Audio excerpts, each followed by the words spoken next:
Acknowledging the fact that sleep can't be controlled directly and that trying harder to sleep, in other words, sleep effort, is counterproductive to sleep.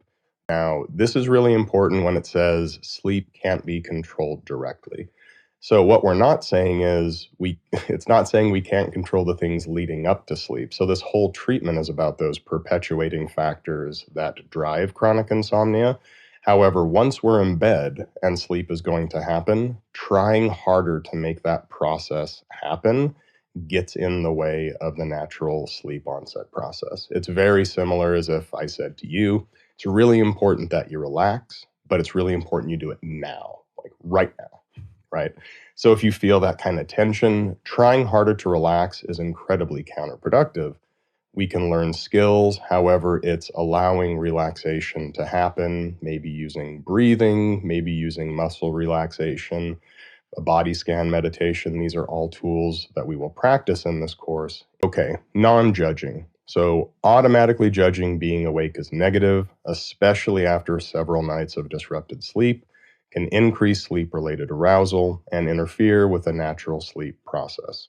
So, mindfully observing the sensations of wakefulness and sleepiness without evaluative judgment can effectively transform our relationship to sleep.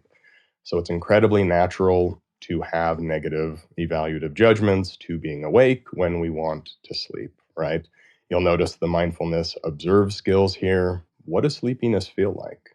Okay, you're awake. What's actually happening? Thoughts, emotions, physical sensations, muscle tension.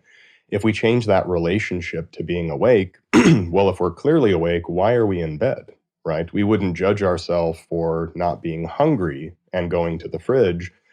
Changing the relationship is, oh, we wait for that hunger signal to go to the fridge, right, for food. In this case, just observing sensations of sleepiness. We'll talk more about this, right? Eyes are heavy. Are we yawning? Feeling like we actually want to go to bed? Using those mindfulness observe and also the describe skills, in addition to non-judgmentalness here, noticing what is our relationship to these, in this case, states of consciousness, wakefulness versus sleep. Okay, trust.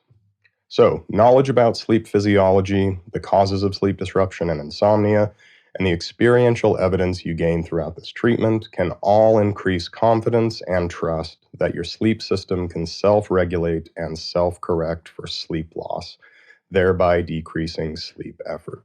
So again, learning about that sleep balloon and the circadian clock, that this is a homeostatic process, right? It's a self-regulatory process like hunger and thirst.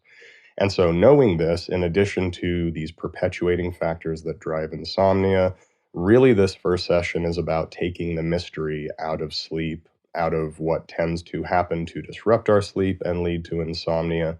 And then over time in the treatment, not just having that knowledge, but really testing these out with these behavioral experiments, tracking with daily monitoring on the sleep diary.